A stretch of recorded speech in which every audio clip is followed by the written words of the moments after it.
messieurs, bonsoir et bienvenue.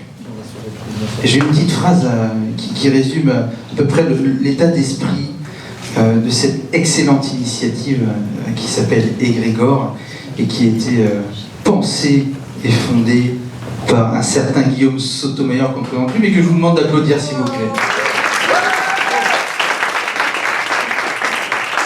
Alors, quelqu'un a dit un jour, la folie, c'est de recommencer à chaque fois les mêmes choses et de s'attendre à un résultat différent. Alors, il paraît que c'est Einstein, hein. Et d'ailleurs, quand vous ne savez pas qui a cité une phrase, vous dites Einstein, personne n'ira vérifier. Mais en tout cas, c'est Einstein, mais ça résume bien l'état d'esprit de cette initiative que vous allez découvrir ce soir et qui vise, parce qu'il paraît que collectivement, au niveau mondial, on n'a pas fait forcément les choses dans le bon sens et dans le bon ordre, et on en voit les impacts maintenant, et qui vise, comme le disait une certaine Inès Leonarduzzi, à réparer le futur. Donc c'est un beau concept. Et on va découvrir ça ce soir, tout au long de nombreuses interventions, avec un rythme assez précis, parce que l'idée, c'est qu'on puisse, déjà vous puissiez découvrir l'ensemble, et la valeur et la vision d'Égrégore, et ensuite aussi d'aller échanger entre nous, parce que je vois que des belles âmes dans la salle. Je vais appeler Maïka Nuti, qui nous accueille. Je vous demande d'applaudir parce qu'elle nous accueille ce soir à la Caille Mataous, co-directrice de la Caille Mataous. Et nous sommes colocataires nomades. Ça se dit, ça, dans notre vocabulaire. Donc bonsoir, merci beaucoup pour ce que tu fais, pour ton énergie, pour ton côté solaire. Regardez, il n'y a rien à dire. Tout est fait. Et parle-nous, s'il te plaît, de la Caille Mataous. Pourquoi tu fais ça? Et pourquoi ça rentre en convergence avec Égrégore? À toi. Tu t'en vas? Je reste là, c'est bien, comme ça se passe. Non, bien. Tu veux que je vienne m'asseoir? Ouais. Ok, bah, il paraît qu'elle m'a appris tout à l'heure qu'au pied des arcs-en-ciel, il y avait des trésors. Il y avait toujours des trésors. Moi, je vais me considérer comme un trésor, tiens, voilà. Ouais. La particularité des bien, non? arcs-en-ciel, c'est qu'il faut de la lumière et de la pluie. Et qu'au pied des arcs-en-ciel, il y a toujours des trésors. Ouais. Donc bonjour, je m'appelle Maïka Nuti, je suis co-DG de la Climate House. On a décidé de le faire en anglais, c'est compliqué. Je suis accessoirement maman de Zéphyr qui a 11 ans, Pascal qui a 7 ans, avec qui j'étais il y a encore 3 minutes.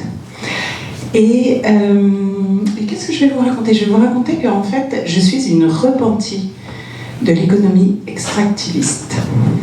Donc j'ai passé ma vie... Qu'est-ce que c'est? L'économie extractiviste? Dis-nous tout. Non, je ne vais pas vous le dire. Voilà. Donc j'ai passé ma vie, une partie de ma vie à brûler la chandelle pareil debout. Je vous jure, je n'étais pas au courant. Et puis un jour, je suis devenue maman. Et je pense que c'est là où je me suis connectée au vivant. Le mammifère en moi est sorti. Et depuis, inspirée par Pierre Rabhi, je me suis toujours dit, donc ça fait 12 ans, je me suis dit que j'avais envie de laisser une belle planète à mes enfants et des jolis enfants à ma planète. Donc c'est un peu pour ça que je suis là aujourd'hui. Et ce qui fait que je suis dans l'aventure Climate House. Donc la Climate House, c'est plein de choses à la fois. C'est un sujet systémique. On va essayer de tacler pas que le climat, mais d'autres choses. Mais en revanche, comme le climat aujourd'hui est complètement acceptable, on s'est dit qu'on appelait la Climate House, mais on espère aller chercher de la transition juste. La particularité de la Climate House, c'est le collectif. Donc on a 80 cofondateurs actionnaires. Il n'y a pas de fonds à impact. Il n'y a pas de grosses corpos qui ont investi. C'est vraiment une aventure humaine.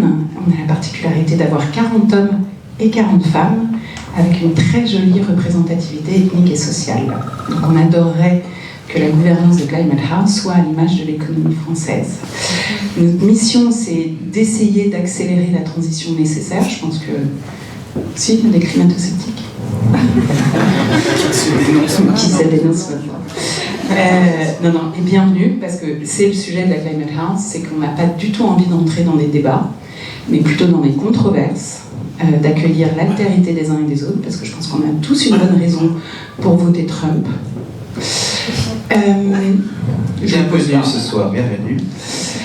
Je vous ai pas fait la minute de silence à vous et aux habitants de Valence, mais je pense que c'était important là, cette semaine, ça a été un peu dur. Mais la particularité de la Climate House, c'est qu'on va le faire dans la joie et la bonne humeur. Parce que si on n'est pas capable de rendre tout ça désirable, ça va être compliqué pour tout le monde. Voilà. Ce qu'on fait dans notre quotidien, c'est accueillir les gens. Donc bienvenue à la maison. Maintenant, vous connaissez l'adresse. On a envie d'être un lieu de passage, un lieu de travail, un lieu de co-construction, où on ne va pas faire que de la CSRD, mais aussi peut-être de la transformation personnelle, collective. On est aussi très intéressé par le sujet de la coopération. Donc à la question « qu'est-ce qui va se passer ?» on ne sait pas, puisque si ça se passe comme prévu, c'est pas de la coopération. Donc on a un plan, mais on espère qu'une chose, c'est que ça se passe pas comme prévu. Est-ce que ça va ? C'est très clair et c'est une des plus belles introductions à laquelle j'ai pu assister, en tout cas aujourd'hui. Non, je plaisante. Dans la journée, la chance, c'est que je suis la dernière. La journée avait mal commencé. Je parle de l'introduction de la journée. On regarde ce qui s'est passé. Make Our Planet Great Again, il paraît tout ça là. Hein, en tout cas, merci pour ton accueil, merci pour ton message. Il fait du bien. Et je vous demande de réapplaudir parce qu'il y aura plusieurs fois Guillaume Sotomayor qui va nous parler de cette formidable initiative. Allez, à toi. Et désolé, j'ai pas parlé d'un sémage. C'est pas grave. Merci. Merci à tous. C'est un grand bonheur pour moi d'être là. C'est même assez émotionnel, honnêtement, parce que ça fait quelque temps qu'on travaille sur ce projet avec beaucoup de gens et je suis très heureux de voir beaucoup de têtes familières ici. Avant de rentrer dans le vif du sujet, je voulais vous dire deux choses. Déjà, il y a des partenaires, il y a des gens qui ont des amis, comme Caroline ici, qui ont donné de leur temps pour Égrégore. Il y a Thibaut, il y a de très nombreuses personnes qui ont co-créé cette initiative par leur temps, par leur soutien, par leur écoute. Et Dieu sait ce qu'ils ont dû m'écouter, les pauvres. Il y a derrière Égrégore une raison d'être profonde. Et une raison d'être profonde, et je vais adresser l'éléphant orange dans la pièce. Et entre autres, en réalité, sur cette élection américaine, elle me donne une introduction toute trouvée, en fait, pour Égrégore. On a élu un président, il y a un peuple libre qui a décidé d'élire un président qui incarne ce sur quoi moi je travaille en parallèle d'Égrégore depuis une grosse dizaine d'années. C'est-à-dire toutes les formes de violence qui se propagent dans la société. Il les incarne, il les propage lui-même, et il va probablement continuer son œuvre de bienfaisance pendant les 4 ans à venir. Il incarne les violences sexuelles, criminelles, politiques, sociales, religieuses, en une personne et derrière son mouvement. Moi, mon instinct profond, depuis toujours, c'est que la compréhension de ces violences, déjà, c'était important pour qu'on réinvente un monde meilleur. Là, c'est une partie de ma vie. Mais que l'autre, tous les gentils, tous ceux qui se battent pour faire que notre société soit un monde meilleur, se sont concentrés pendant trop longtemps sur des batailles morales, sur le fait d'avoir raison. Ça fait 40 ans qu'on a raison, mais 40 ans qu'on n'arrive pas à faire passer à l'échelle des solutions qui pourraient réenchanter notre futur. Et moi, ma conviction de fond, c'est que le résultat de l'élection d'hier, c'est en partie celui-ci. Le fait qu'on n'ait pas été capable de créer une utopie collective qui attire au-delà des gens qui ont raison. Et là, l'enjeu, justement, c'est celui-ci. Et en fait, le fond de ce qui m'a motivé derrière Égrégore, ça a été ça. Ça a été, dans mes recherches, aussi la conviction profonde que les solutions, elles existent. C'est un message optimiste, on est convaincu de ça chez Égrégore. Les solutions, elles sont autour de nous. L'enjeu, en réalité, c'est comment on les fait passer à l'échelle. Et c'est ce que j'appelle le syndrome Shine versus le syndrome Yucca. Vous connaissez tous Shine dans la fast fashion, qui a été capable en quelques mois de changer radicalement, malgré tout le mal qu'on savait que cette entreprise faisait, les habitudes de consommation de très nombreuses personnes.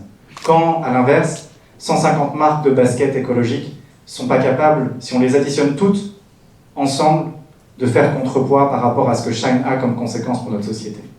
L'enjeu, encore une fois, donc, est que ces solutions, pour l'instant, malgré le fait qu'elles pullulent dans notre société, et c'est positif et c'est important, aucune, si on réfléchit, et vous pouvez toutes et toutes ici le faire, aucune, ces 40 dernières années, n'est suffisamment passé à l'échelle, n'a suffisamment grandi pour inverser le cours des choses, dans aucun domaine. Et c'est sur ce constat, entre autres, qu'on a construit Egregore. Parce qu'on a commencé à réfléchir, mais attendez, il y a des gens autour de nous qu'on connaît, au sein d'institutions, au sein d'organisations publiques, au sein d'organisations privées. Il y a des gens dans des startups, dans des associations, qui ont cet esprit, qui ont cette volonté de faire avancer les choses. Mais la problématique, c'est que pour beaucoup d'entre eux, et ça c'est un autre constat très fort qu'on a fait, ils vont pas bien du tout. Et si vous réfléchissez autour de vous, beaucoup de personnes qui portent cette éthique pour faire le bien commun sont en très très profonde souffrance. Beaucoup. Il leur manque du temps, il leur manque des ressources, il leur manque du soutien, il leur manque de l'écoute, il leur manque de l'espace pour créer. Et ça a été également le deuxième enjeu d'Egregore. C'est-à-dire, comment on fait pour que ces personnes, pour que ces individus, et c'est surtout ces collectifs qui veulent faire avancer les choses dans le bon sens, aient de nouveau de l'espace pour le faire. Comment est-ce qu'on fait pour leur redonner du temps? Et ça, en fait, comment est-ce qu'on fait, si vous voulez, pour répondre à des défis qu'on a constatés auprès de plus de 300 innovateurs et innovatrices sur 5 continents à qui on a parlé quand on a créé la méthode Egregore, et qui nous ont tous raconté la même chose. Dans la recherche, dans les startups, dans des assos, dans des organisations internationales, tous nous ont parlé de la même chose. Ils ont des problèmes de financement trop court-termistes, qui sont associés seulement à un projet, jamais à la structure.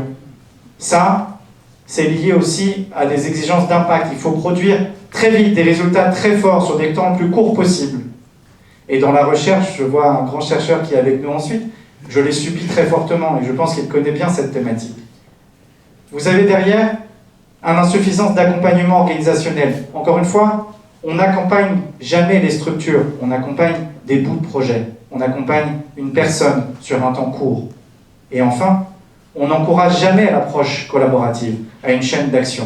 On encourage en réalité une compétition à la visibilité, à la story LinkedIn. On va partir en vélo avec ses enfants pendant l'été. Okay.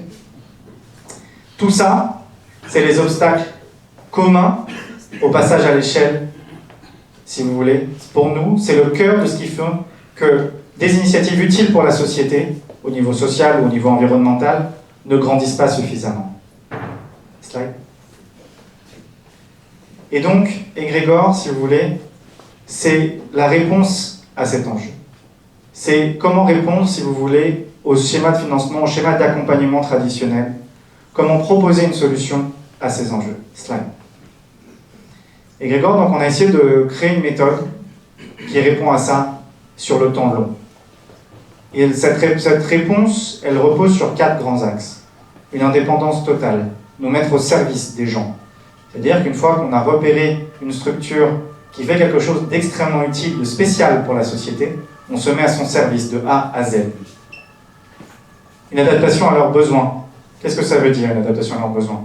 Si on remarque qu'une innovatrice ou un innovateur, une structure qui porte une idée utile pour la société, perd 50% de son temps à gérer des trucs qu'il ne devrait pas gérer, ben nous, on va essayer d'aller trouver des solutions pour que cette personne regagne 50, 60% de son temps. C'est à peu près la moyenne qu'on a trouvée dans les 400 innovateurs à qui on a parlé. C'est la moyenne du temps qu'ils partent sur des trucs sur lesquels ils ne devraient pas passer du temps, sur lesquels ils n'ont pas de talent, sur lesquels on les force à travailler. Pourquoi on les force à travailler là-dessus? C'était la slide d'avant. Parce que les financements, ils vont juste sur le projet, jamais sur la structure. Alors on te demande toujours de faire davantage de choses, mais en n'ayant pas de ressources pour le faire dans ta structure. Ça ne fonctionne pas. L'éthique. On accompagne des personnes, on n'accompagne pas des structures. On n'accompagne pas, encore une fois, une approche collaborative. Donc nous, on choisit des structures qui, justement, veulent changer les choses de manière large, qui veulent embarquer, qui ne reposent pas sur un leader, puisque ce qui ne fonctionne pas très souvent également, quand les structures elles commencent à passer à l'échelle, c'est la gouvernance. C'est la manière dont la structure fonctionne en interne. Et enfin, c'est l'engagement à long terme. Ce n'est pas un engagement sur un an, ce n'est pas un engagement sur 2, c'est un engagement jusqu'à ce que la structure ait commencé à bénéficier à davantage de communautés, à bénéficier à davantage de gens. Next slide. Voilà qui on est, entre autres. On est une vingtaine de personnes, vous en avez ici d'un peu partout dans le monde, on est 9 nationalités. C'est une photo prise aujourd'hui, comme vous pouvez le voir sur ce pub.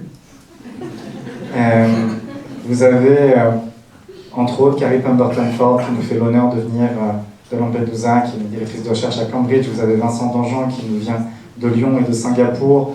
Vous avez Natsuno Shinagawa qui nous vient de Goma ce matin.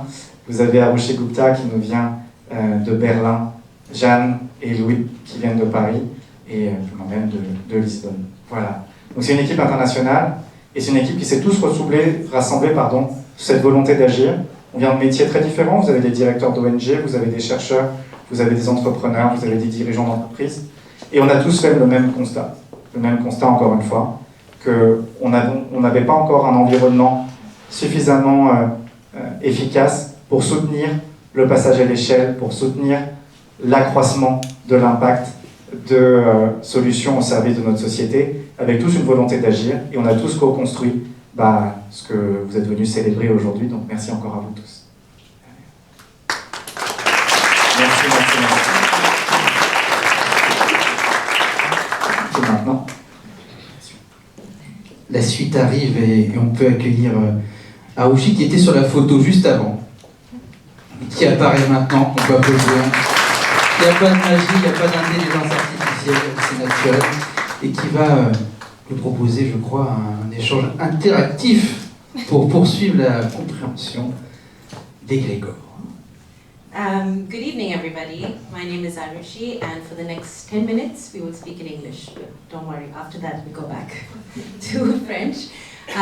We have a small, just interactive kind of activity planned, and for this activity, I would like to ask you all to take out your phones, which is weird, and open the camera app, please. Si vous avez, et si vous le souhaitez, bien évidemment. So this is just a warm-up. What you need to do is scan the QR code, you'll be taken to the website, and you can answer this question. And we just want to see who is in the room with us today. Sorry, you can come this side if it, yeah. Vous pouvez vous approcher ainsi. You might all have to move to this side.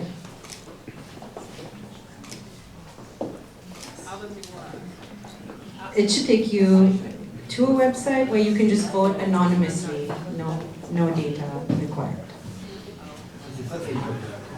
Okay, and we are seeing the live results. Oh, sorry.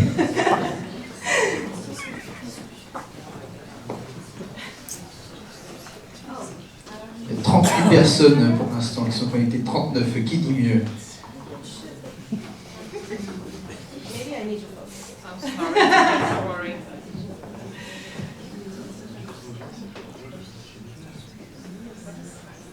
Sorry, that's a little bit. I did not think of this.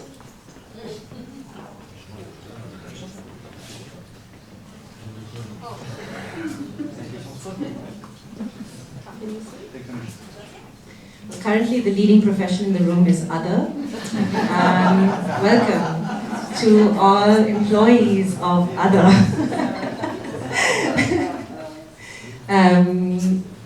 Yeah, okay, interesting. Okay. This was just to give you a sense of the kind of people that we're trying to bring together today. Maybe the next one. So, okay, considering that the QR code is maybe going to be stressful for everybody around the room, maybe we can just do it with hands, okay? So, while you have been doing your job, I mean, do it with the QR code if you want, but if not, it's okay. Have you ever been compelled to spend a significant amount of time on a task or function that is not your talent, not your specialization? We're talking about situations where you are compelled to do things that you are not very good at, or that you find boring, which it's okay. Maybe we could just do a show of hands. If your answer is yes, you have been asked to do that, raise your hand. That is a lot of people. And you also. Okay, the next one, please. How much of your, okay, this we need the QR code. How much of your working time do you spend doing administrative and or fundraising work? This is assuming that your job is not fundraising, in which case I assume that is 10%. Yeah. Well, I assume if your work is fundraising, then it is 100%. But that's a problem. That's a problem that we are trying to solve. More than 50% of your time, or more, I mean even 30%, being spent on administrative or fundraising work is not something you should be doing when you have talents, skills, interests, goals, motivations that are just, that lie elsewhere, that lie in creative work, that lie in ambitious projects. These kinds of things should come easy. And when we're talking about social innovators, sometimes spending this much time on administrative and fundraising work can be, can really suck the energy out of you, can really take your priorities elsewhere. Yeah. Some people understand, and it's disheartening. Okay, question 4. Have you ever, let's do this with hands. Have you ever had a great idea that you could not pursue due to funding constraints, or let's say, which could not be taken all the way or in the direction that you wanted to do? If you say yes, please raise your hand. Okay, maybe not a majority. Seems like people have had some opportunities to to move forward, but it's a thing that social innovators face a lot. Okay, maybe this one you don't want to answer anonymously if your colleagues are in the room, but have you ever worked in an organization with a brilliant vision or project but poor internal processes and or leadership? Yes? Hands up if yes. This is another issue we're trying to solve here at Egregor, because not to sully the names of good leadership and good internal processes, but many times great ideas and great people are left to rot because there is so many other things that they need to do, and writing a grant proposal is tiring. I don't know how many people have had to do that, but it's an exhausting process. Okay, now in the final 2 questions, we're going to do it with the raise with hands. Do you believe that solutions to the most pressing crises on this world exist? And would you like to be part of the solution? If yes, please raise your hand.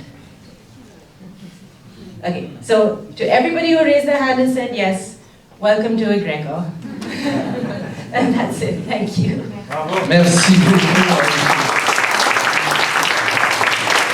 Je vais les accueillir chaleureusement sur scène.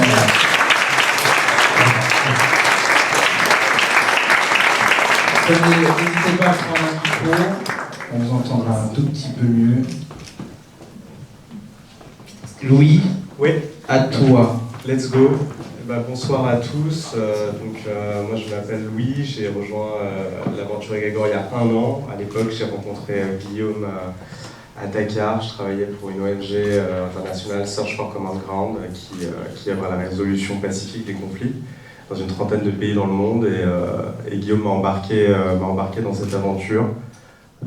Par exemple, on sait que du côté des fonds privés, le capital risque, les fonds d'investissement vont privilégier des logiques de rentabilité à court terme, avec des stratégies d'exit à 5-7 ans, qui peuvent être très bien adaptées à des secteurs comme la technologie, mais qui ne répondent pas aux besoins de tout un tas d'organisations qui font de leur priorité l'impact social et environnemental. De l'autre côté, on a des bailleurs de fonds, qu'ils soient publics ou privés, des fondations, qui financent sous forme de dons et de subventions ces organisations, mais qui imposent tout un tas de contraintes en termes de reporting, qui décident de priorités programmatiques qui ne sont pas toujours alignées avec leurs priorités, et qui, pour toutes ces raisons, en réalité, ce dont parlait Guillaume, qui tuent d'une certaine façon leur capacité à innover. Donc ces 3 organisations, on les a identifiées, on les a choisies sur la base d'un processus de sélection avec 20 critères qui ont été pensés collectivement. Et avec Egregor, on va essayer de leur proposer une 3e voie, à savoir 1, des financements non fléchés, donc flexibles, 2, un accompagnement de long terme, qui ne se base pas sur une logique de projet, mais pour le renforcement de leur organisation, et 3, l'accès à un écosystème qu'on essaie de développer tous ensemble avec vous, pour leur permettre de rencontrer des personnes qui qui vont porter leur projet, qui vont leur permettre d'essaimer, comme dirait Guillaume, qui adore ce mot. Donc, le programme Catalyst commence en janvier 2025 pour une année pilote. Donc on vous remercie beaucoup pour votre confiance, parce qu'on va apprendre en marchant, on va apprendre avec vous. Et donc, sans attendre plus longtemps, je vais vous laisser vous présenter. Commencer par toi, Ahmed, si tu veux bien. Est-ce que tu peux nous décrire un peu ce que fait Idarati et puis le contexte de ton travail en tant que fondateur de cette entreprise sociale? Bonsoir à tous, merci. Donc je suis Ahmed de Tunisie, je représente Idarati ce soir. Et à Idarati, ça veut dire mon institution publique, et l'idée c'est de améliorer la relation entre les citoyens et les institutions publiques. Aujourd'hui, nous connectons plus de 3 millions de citoyens, avec plus de 3000 institutions publiques, incluant des entreprises, des entrepreneurs aussi. Et l'idée, c'est de à la fois valoriser le travail qui est fait par les institutions. Donc on n'est pas là dans un rapport de force, on est au contraire là pour valoriser ce que fait l'administration, mais en même temps on est là pour faciliter la vie aux citoyens, parce que on a remarqué que le contact avec les administrations, c'est parmi les top 3 les plus grandes frictions qu'on rencontre un Tunisien aujourd'hui dans son quotidien. Voilà. Et concrètement, ce que Idarati propose, c'est une sorte de vulgarisation pour rendre plus accessible, notamment, tout un tas de démarches administratives pour les populations tunisiennes. Donc nous avons lancé plusieurs plateformes. L'une d'entre elles s'appelle Idarati et c'est la plateforme principale, mais aussi on est en train de scaler d'autres plateformes sur l'Afrique, à savoir Arcam par exemple, qui valorise le travail de production scientifique des institutions publiques. C'est simplement ce que Idarati propose. Voilà. Et donc, par exemple, si quelqu'un veut renouveler son passeport, sa carte d'identité, il trouvera les références juridiques, les prérequis, tout ce qu'il faut savoir pour éviter jusqu'à 5 retours à la venue inutiles dans ces démarches. Voilà. C'est entre guillemets simple et en même temps c'est hyper important pour permettre à tout un tas de personnes de remplir des formalités. C'est très concret et c'est pertinent en Tunisie mais dans plein d'autres pays. Et comment justement tu conjugues cette vision que tu as pour ton organisation? Ça fait combien de temps que vous avez lancé Ça fait 4 ans aujourd'hui. 4 ans. Comment tu conjugues cette vision avec justement les contraintes que tu peux rencontrer liées au financement des bailleurs de fonds internationaux ou locaux? Déjà, il faut, en fait, c'est comme Egregor a fait, c'est apprendre en marchant. Et donc, on a remarqué que par exemple, déjà après 2011, il y avait un déferlement de financement, d'opportunités de financement. Mais malheureusement, le problème, c'est qu'elle changeait tout le temps. Donc, ça empêchait les structures de se professionnaliser. Nous, de notre côté, on a dû s'adapter en choisissant le bon timing pour lancer le bon projet, la bonne plateforme. L'autre aspect, c'est que on a eu quelques défis à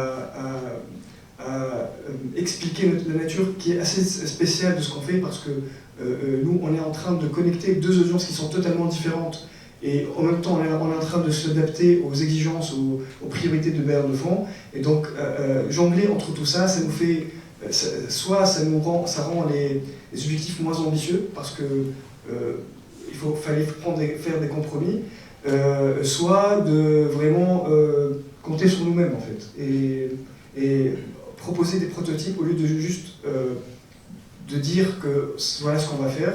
On leur montre un prototype, comme ça nous donne la confiance qu'on est capable de faire ça, et en plus ça permet aux bailleurs de voir qu'ils ne sont pas forcément en train de prendre des risques avec nous, et que c'est possible vraiment d'aboutir à quelque chose de concret en un court laps de temps. Voilà.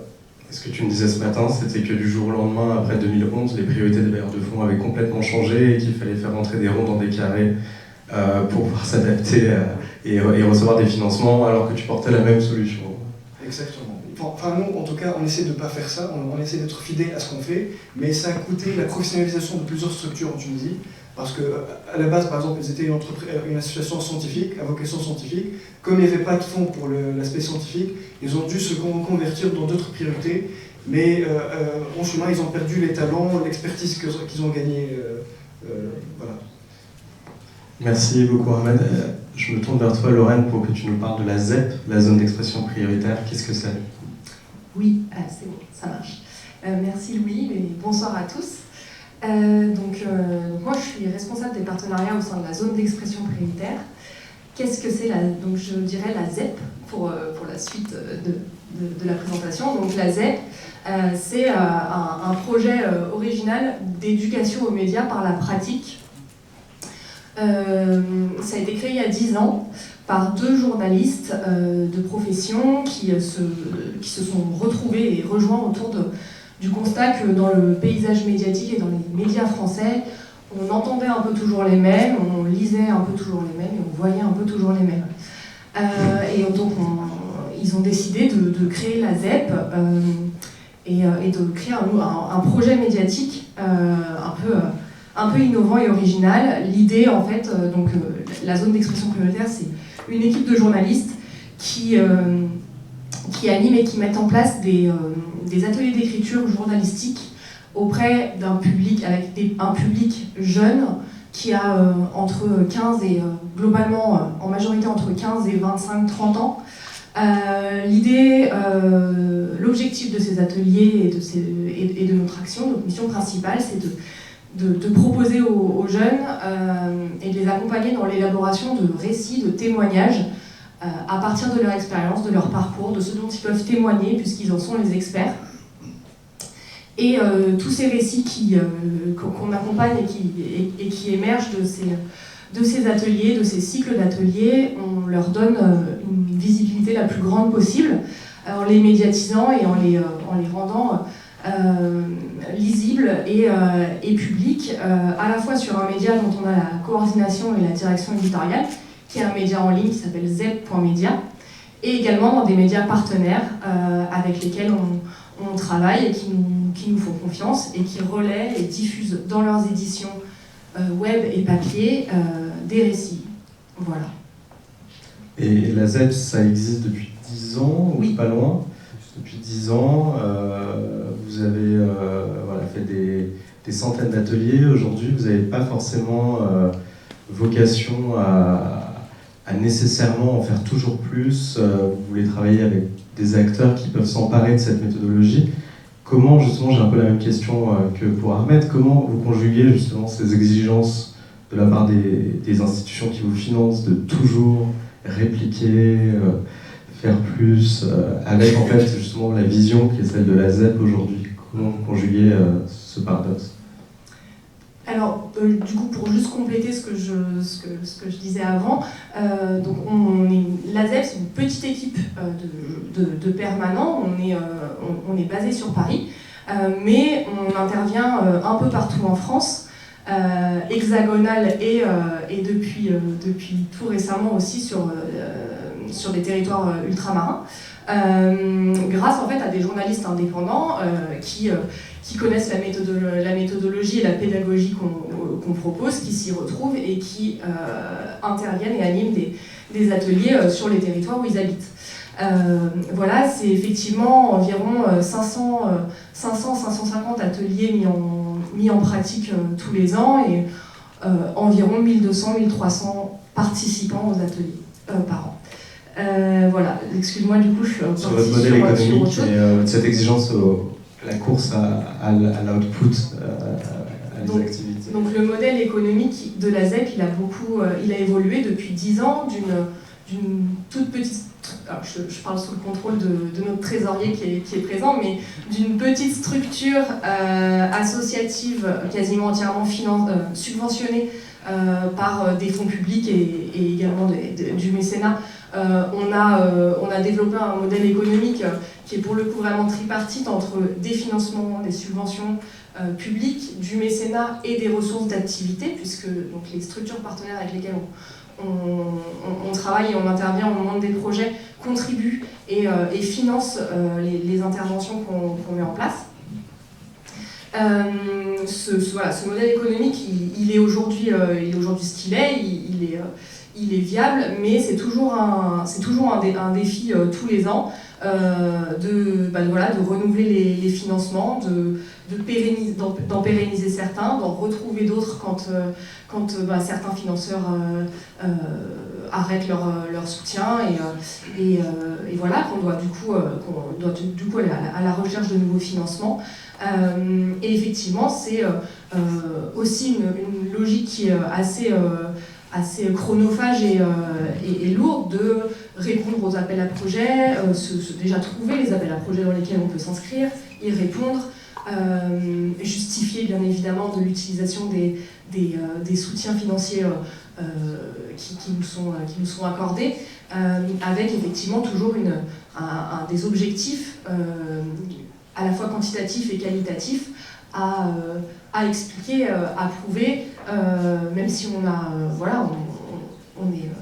est convaincu de l'intérêt de notre action, c'est à chaque fois pour chaque financeur, pour chaque soutien à renouveler et à prouver à nouveau. Merci Lorraine, merci beaucoup.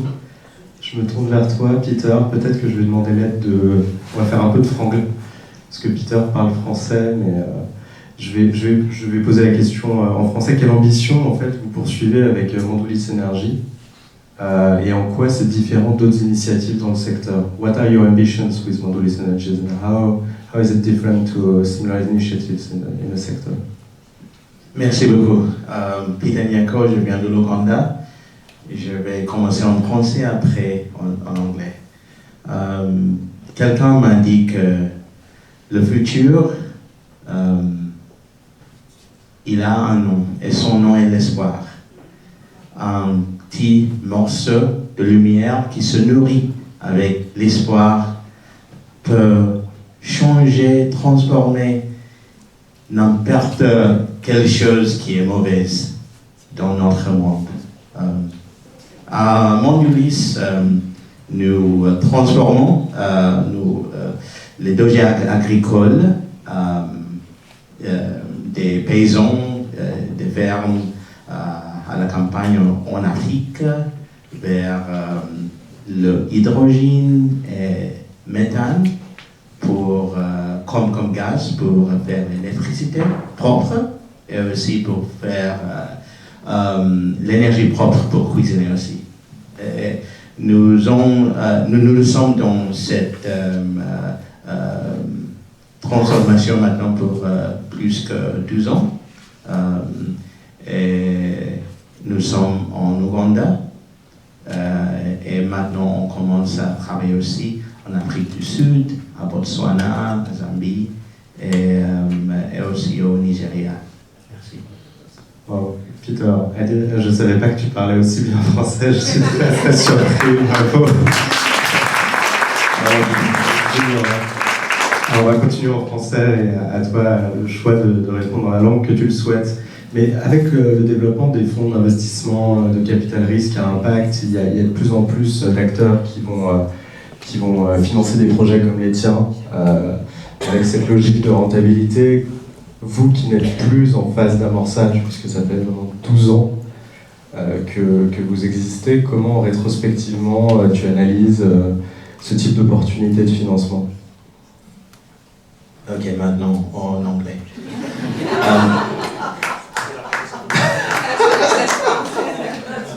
We've got the venture capitalists, right? Who look at getting a multiple return on their investment in a short period of time. They look at 5x, 10x, 20x, and they look at small ticket sizes, but they only want to invest in apps. And I'm going, but an app cannot build infrastructure where there's no infrastructure. We look at private equity funds who go, well, we can only be involved for 7 years maximum, but we have a concession to transform a village for 20 years. Then we go to a pension fund and they go, This is not a 1 billion euro it's too small for us. But we love 20 years. And you go, okay, where can I find this, mouton avec 5 pneus? 5 pattes. Mais c'est comme pneus maintenant. It's just confusing. You're like, how do you we need an approach which combines, the swiftness of a venture capital, the commitment of private equity, the long-term vision of pension fund, but also the heart and soul of philanthropic capital. We need it all together. And then this is why these conversations, as we're having today, are very much needed.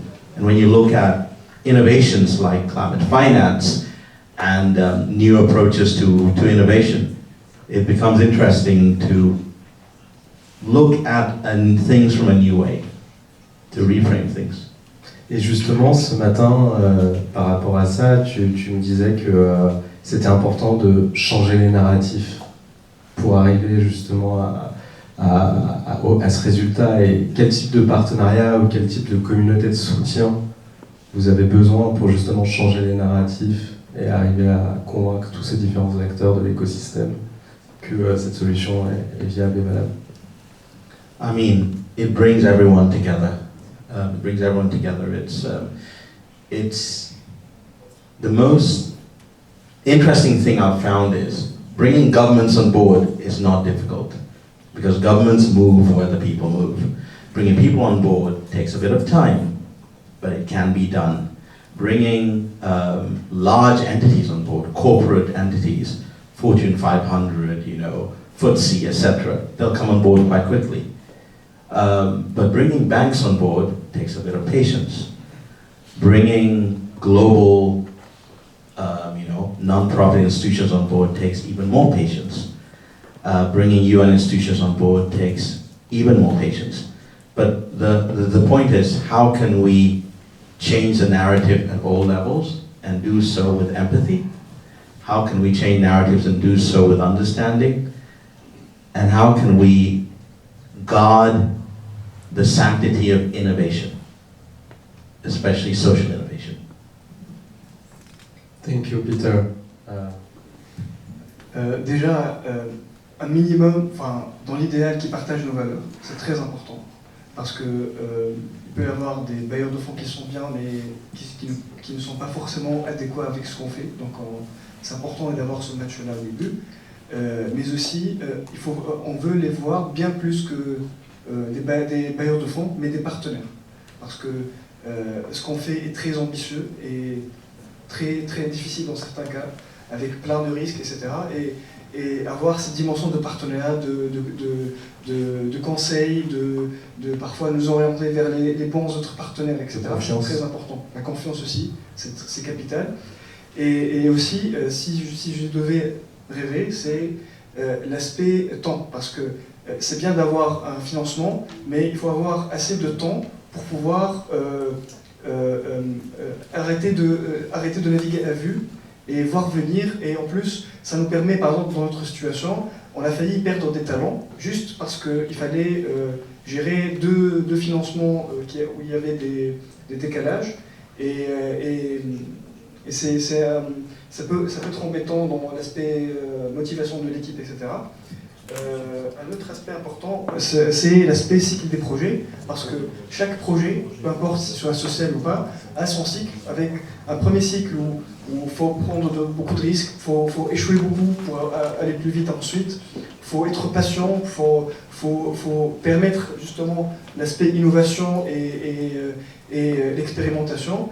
Et cette phase-là n'est pas forcément bien encouragée. Les bailleurs de fonds, en tout cas en Tunisie, préfèrent des projets tout prêts, on va dire, qui sortent, qui sont prêts à être scalés pour justement remplir la case KPI qui est déjà prête.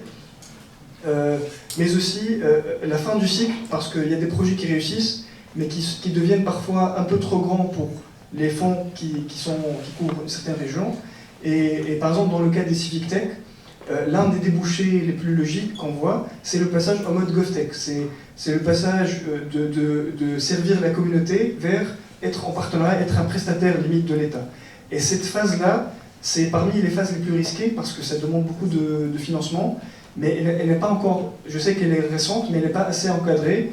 Et les cadres, parfois l'État, les institutions publiques sont prenantes, mais il n'y a pas de cadre pour ça, et je pense que les partenaires techniques et financiers ont un grand rôle à jouer dans ça. Voilà. Merci Arnaud. Peter, Lorraine, vous voulez dire un mot, Lorraine? Moi, je rebondirais sur ce que disait Guillaume en introduction.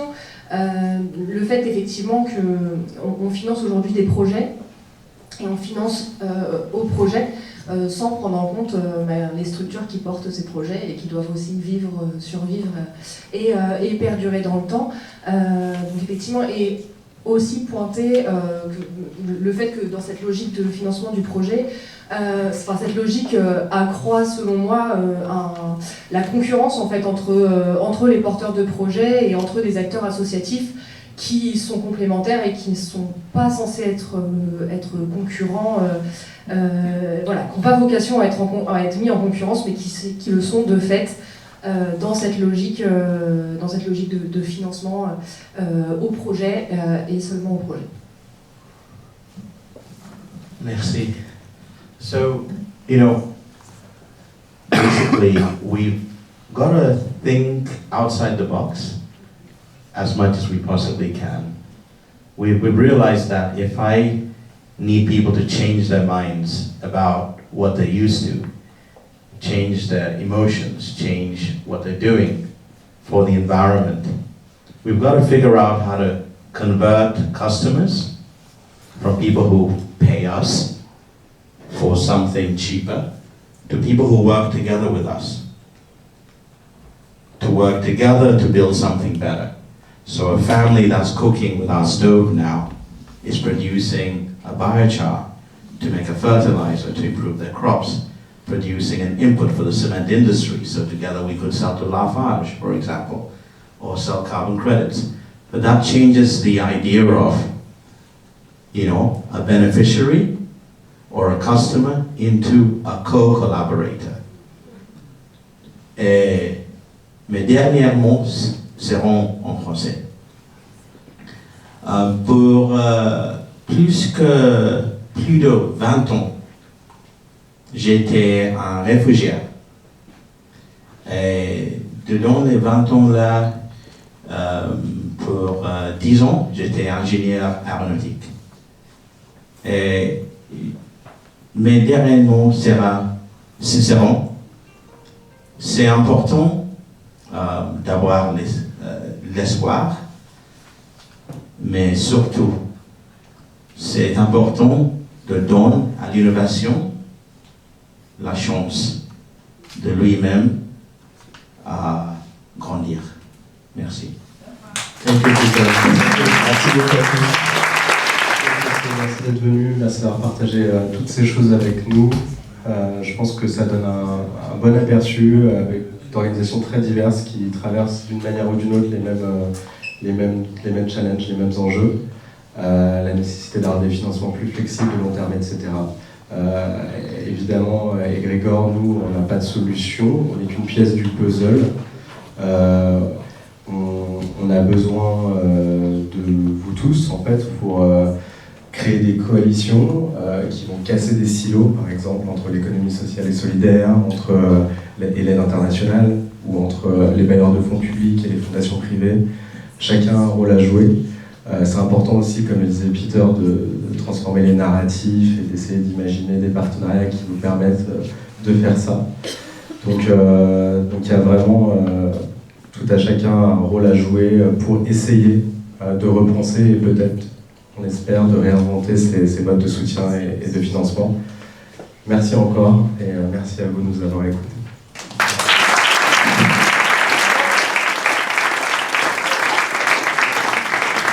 Et merci Louis pour l'animation. On va rentrer dans la dernière séquence de cette soirée de lancement et je vous demande de bien vous... Voilà, c'est vraiment exceptionnel.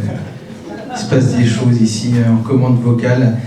Je vais demander à Patricia, c'est Niki et Rappel, vous pouvez de me rejoindre sur scène. Alors vous inquiétez pas, il est champagne moins 10 comme on dit. Ça va bientôt arriver, on va être efficace. C'est parfois le moment le plus intense. Ah oui, les micros sont là, magnifique. Commencez par...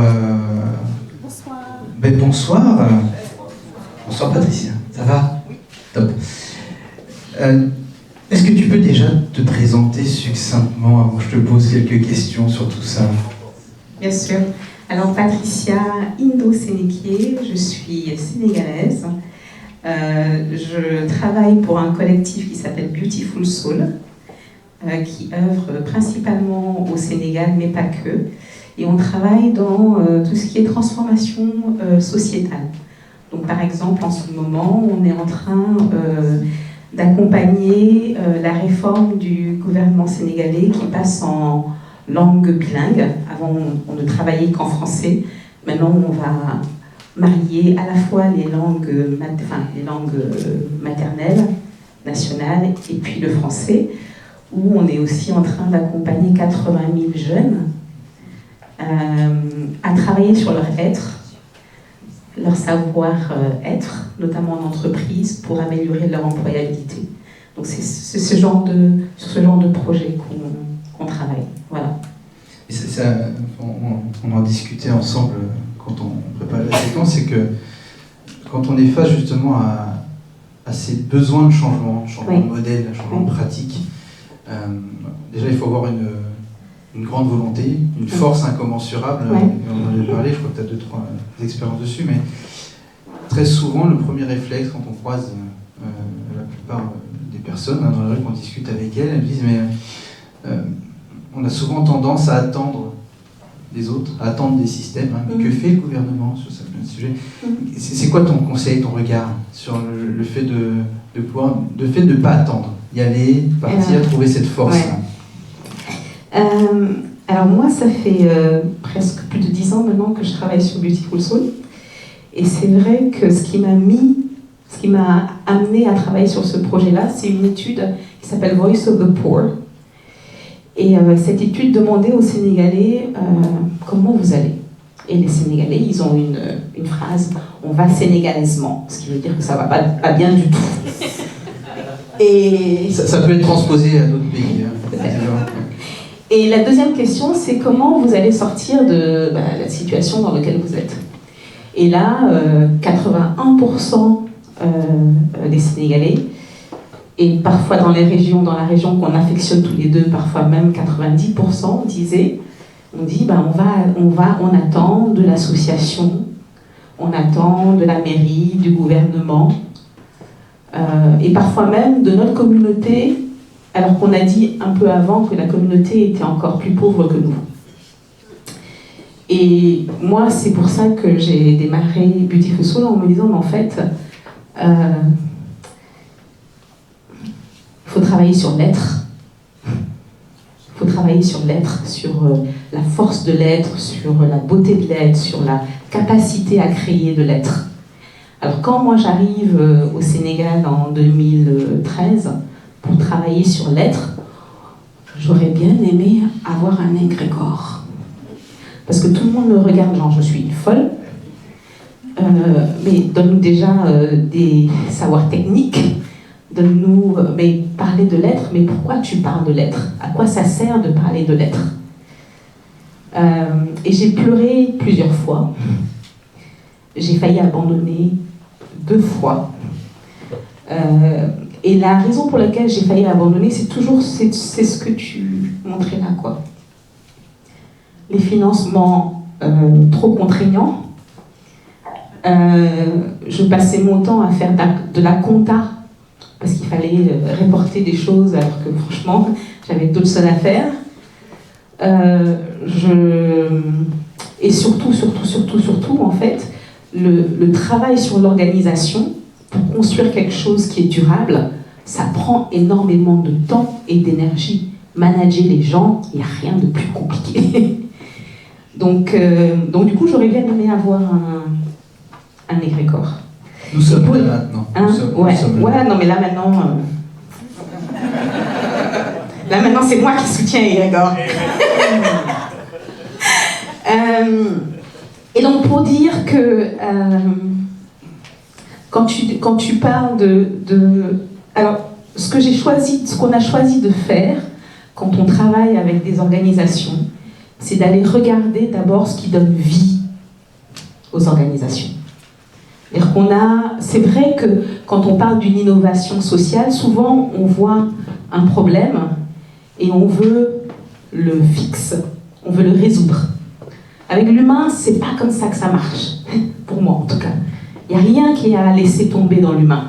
Il faut plutôt aller regarder ce qui motive l'humain, donne sens à l'humain, qu'est-ce qui fait comment est-ce qu'on peut faire pour que cet humain se rende compte que, en fait, il a des capacités. Et après, comme égrégore, aider cet humain, cette collectif, cette entreprise, ce gouvernement à amplifier ce qu'il est en train de faire de positif.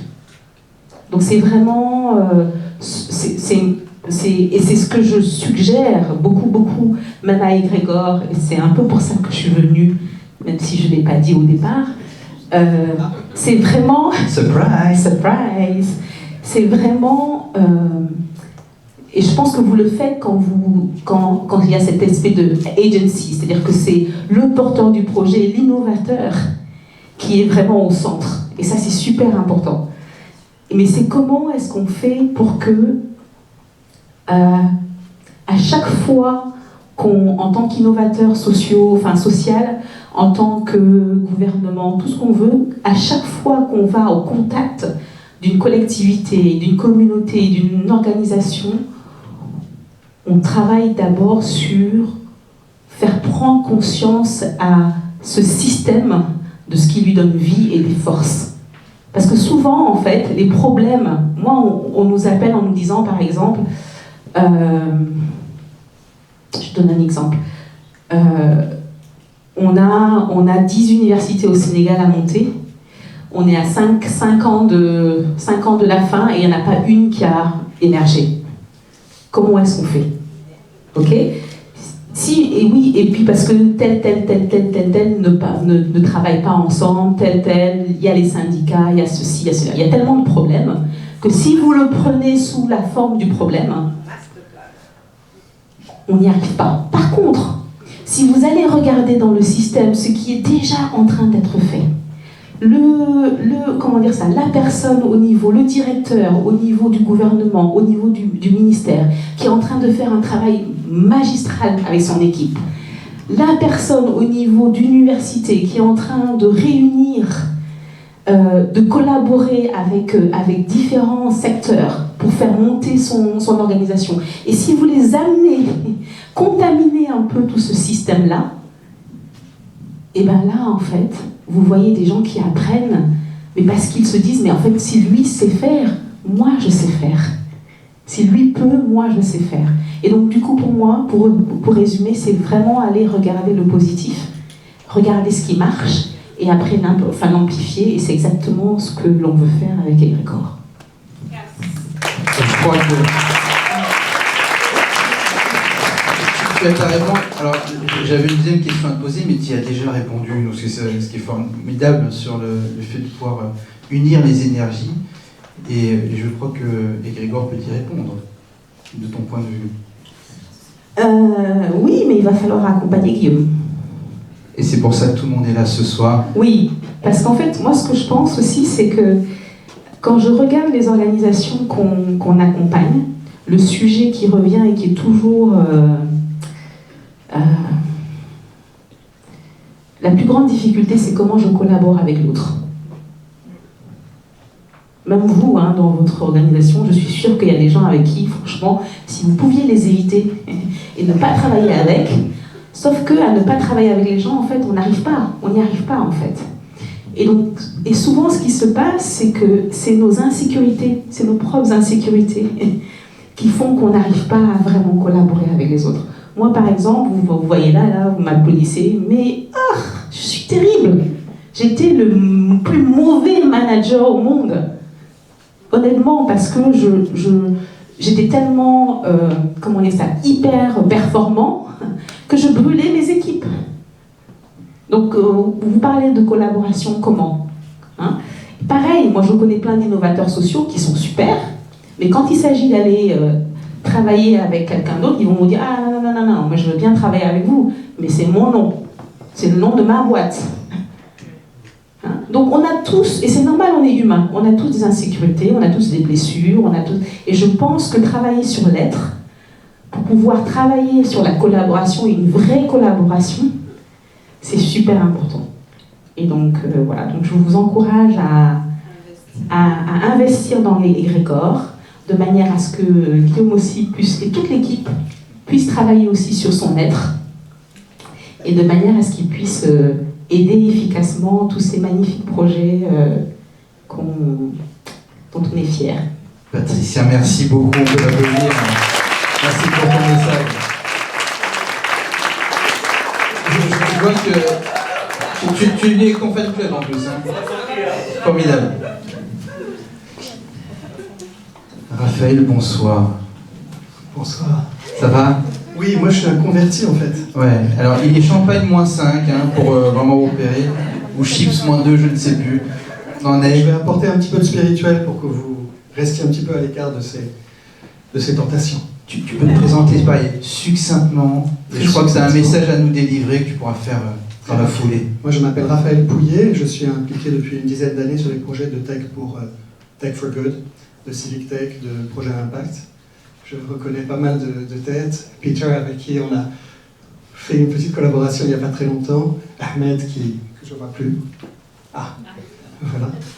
Et et donc voilà, c'est en gros de là que je viens. Et donc j'ai travaillé dans pas mal de pays depuis une vingtaine d'années à la convergence de, disons, la gouvernance, la technologie, la démocratie, les projets Impact. Et après 20 ans, je suis encore plus désabusé qu'avant. Et donc je dois demander à Guillaume de m'avoir tendu la main et de m'avoir parlé depuis le début de son projet. Je crois que c'était il y a un petit peu plus d'1 an. J'étais au Congo, tu m'as appelé, tu m'en as parlé. Et moi, depuis 1 an, 1 an et demi, je suis la caisse de résonance négative de tout. Je suis le sceptique, et puis maintenant je suis converti. Donc c'est un récit de conversion que je vais faire. Et vous savez, les évangéliques ont gagné ce matin, cette nuit. Donc il faut s'en inspirer, ils savent faire. Il faut convertir les gens. Donc tout simplement, moi en fait, j'ai toujours été sceptique parce que l'idée du projet à impact, c'est une idée en fait qui vient de l'ancien monde. C'est une idée par silo, c'est une idée d'une équipe qui fait une mission, qui veut résoudre un problème, qui avance tout droit et qui va le résoudre. Et on est dans un monde maintenant tellement complexe qu'en réalité, les interconnexions, les interdépendances, le système, les boucles de rétroactivité, tout ce que vous voulez, normalement, on a un impact à projet, et puis il va s'enterrer, s'enliser dans les sables mouvants de la complexité. Et c'est pareil pour les politiques publiques, c'est pareil pour tout, et c'est comme ça que la confiance a disparu. Et donc, c'est bien compliqué maintenant de dire on va faire un projet impact. Quand on vous explique que on vous demande comment parler de votre impact, vous devez trouver des indicateurs toujours plus innovants. Alors expliquer que finalement le log frame, le cadre logique d'intervention que vous avez choisi finalement n'était plus vraiment adapté et qu'on va faire de l'évaluation par récolte des résultats auprès des parties prenantes. On est quand même dans des trucs assez compliqués. Et c'est aussi pour ça que la confiance disparaît, comme j'ai dit. C'est aussi pour ça qu'on a du mal à créer de l'action collective. Et alors, quand Guillaume m'a parlé de son projet, petit à petit, je me suis rendu compte qu'il y avait quelque chose de différent. Parce que, comme on l'a dit, comme on le voit avec Ahmed, comme on le voit avec Peter, comme on le voit avec Laure, on a maintenant des projets qui peuvent se concentrer sur la substance de ce qu'ils veulent faire, et avec une équipe multidisciplinaire, extrêmement agile, qui peut gérer tout le reste, et qui peut prendre les coups à la place, et qui peut rediriger des projets. Donc pour moi, en 2 mots, hein, parce que vous savez, c'est le grand classique de toutes les concluding remarks, dans tous les trucs comme ça. On fait une blague pour dire qu'on vous tire l'écart du champagne, etc. Tout simplement, on a un projet où on a une approche expérimentale, et ça, en politique publique, c'est le grand truc à la mode, et moi j'ai l'impression que ça marche. Les portfolios d'innovation, les expérimentations qui fonctionnent, par écho, voilà, il y a tout un jargon là-dessus, mais moi j'aime bien, et je trouve qu'avec du pilotage par la donnée, maintenant avec de l'intelligence artificielle, on peut faire des trucs qui résonnent un peu plus. En tout cas, c'est à ça que je crois maintenant. Donc je suis un converti un peu de la tech dernière génération, un converti d'égrégore avant tout. Donc cette idée d'expérimenter, et puis cette idée vraiment d'aller faire des ponts et de dire voilà, c'est une équipe, on a vu, qui vient de partout. Moi j'adore que Natsuno soit en bas et que voilà, qu'on a quelqu'un, une japonaise du Congo qui est montée jusqu'à nous maintenant. Voilà, c'est une histoire d'ascension aussi, hein, conversion, ascension. Et donc, et puis l'idée que voilà, on va essayer de réinventer de l'action collective, parce que c'est ce qui manque. Tous les cadres de l'action collective ont été cassés en petits morceaux, et il faut recréer de la croyance. Hein, donc on va faire des choses comme ça. Merci d'y croire, merci d'être là, et puis on va boire, et vous allez voir, on va être encore plus fort. Merci Raphaël pour tes mots.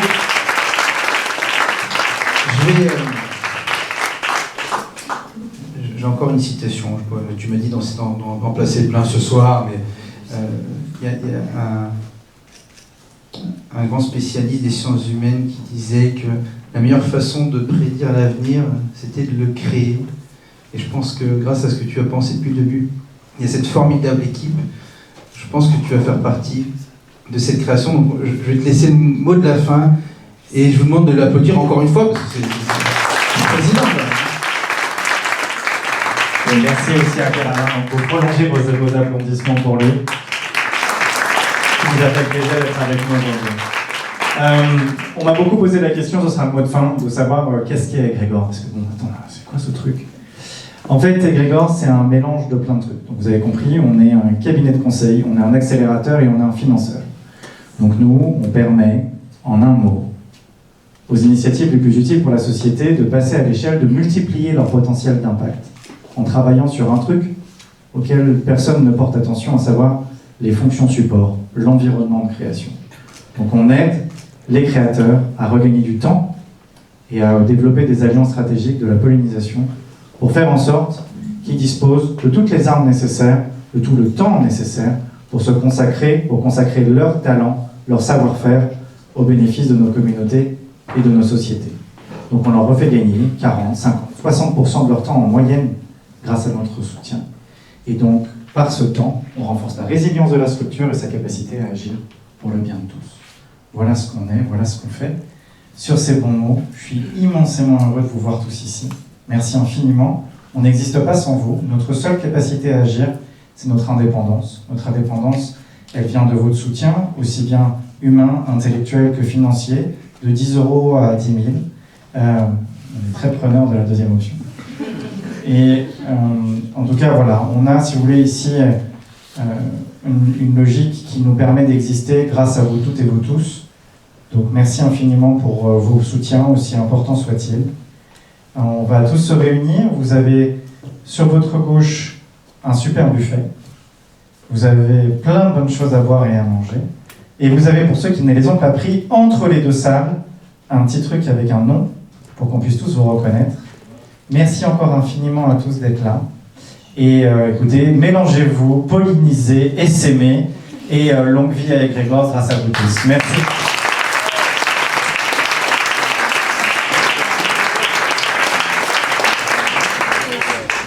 Innovation sociale parce qu'on est une entreprise, mais 100% solidaire et éco-responsable.